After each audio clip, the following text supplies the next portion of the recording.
তাহলে 70 টাকা কেজি বীজ লাগানোর পর এখন আলুর বাজার হচ্ছে সর্বোচ্চ 20 থেকে 25 টাকা। এতে করে আপনি কেমন আশা মানে লাভ আশা করতেছেন? লাভ অনেক তো লুস্কান হয়।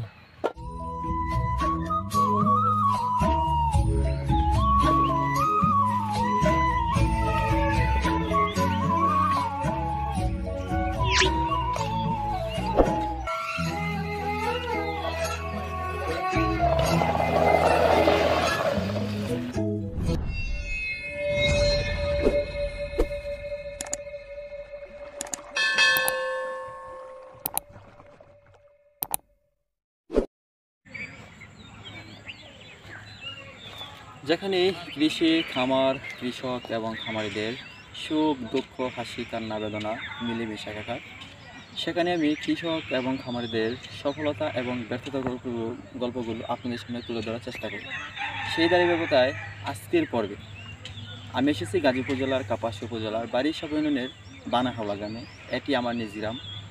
আর আমার হাতে দেখতে পাচ্ছেন কয়েকটি আলুর ছড়া। আর আজকের ভিডিওর মূল বিষয় হচ্ছে আমাদের এলাকায় আলু চাষ করে কেমন লাভ লোকসান হলো সেটাই জানব। ভাতের পর আমাদের অন্যতম এই খাদ্যশস্য হচ্ছে এই আলু।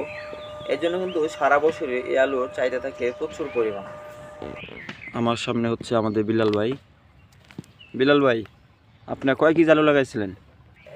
10 কেজি। 10 কেজি আলুর বীজ লাগাইছে। মাশাআল্লাহ, আলু বেশ ভালো পরিমাণ হয়েছে। এটা কি জাতের আলু ভাই? এটা ফার্মটা যেটা মানে এই ডায়মন্ড নাকি? ডায়মন্ড আলু। যে আলুটা এটা আর কি সাদাটা। তো আপনি কয় কেজি আলু লাগাইছেন? আমি তো 30 কেজি দুইটা মিলে লাগাইছিলাম। ফলন ভালো হলেও কিন্তু কৃষকের মুখে হাসি নেই। তার কারণ হচ্ছে আলু লাগানোর সময় বীজ আলু প্রায় 70 থেকে 80 টাকা কেজি ধরে লাগানো হয়েছিল। 70 টাকা কেজি লাগাইছি। তাহলে 70 টাকা কেজি বীজ লাগানোর পর এখন আলুর বাজার হচ্ছে সর্বোচ্চ 20 থেকে 25 টাকা। এতে করে আপনি কেমন আশা মানে লাভ আশা করতেছেন? লাভ অনেক তো লুস্কান হয়।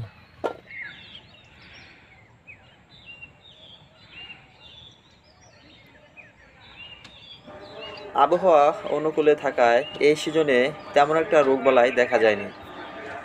তো রোগবালাই কেমন ছিল? না রোগ বেলায় আর কত কেজি আলুর আশা করতেছেন আপনি, যে কত মন বা? ওইব 2 মণ। 10 কেজি আলু লাগানোর পর এখন 2 মণ আলুর আশা করতেছেন। রোগ বেলায় ছিলই তো কিছু ওষুধ টষুধ মারলাম, তারপরে তো এ টু জেড আপনার খরচ গেছে কয় টাকা এই সিজনে? খরচ আমার এই 8 গুন্ডা ক্ষেতের মধ্যে বোধহয় প্রায় 2500 টাকার মতন খরচ আছে।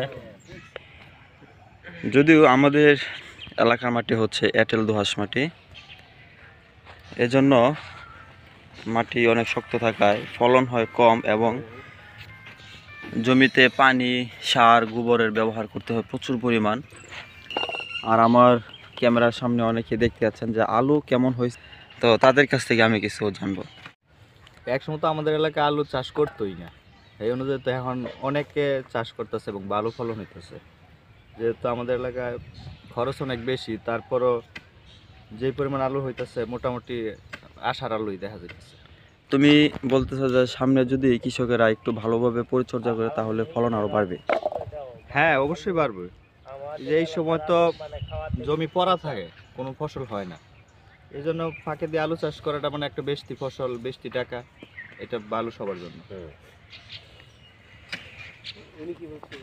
গত কয়েক বছর আগেও এই জমিগুলো ছিল একেবারে পতিত। আর আমাদের এলাকায় সবচেয়ে বেশি হচ্ছে আখ চাষ করতো। তো গত 4-5 বছর আগে কারেন্ট আসার পর যখন সবার বাড়িতে মোটর ফিট করছে, মানে মোটর লাগানোর পর থেকে মানে সেচের সুবিধা থাকার কারণে এখন সারা বছরই নানা ধরনের সবজি, তারপরে ধান, আলু, তারপর হচ্ছে আখ বা অন্যান্য সবজি করে থাকে।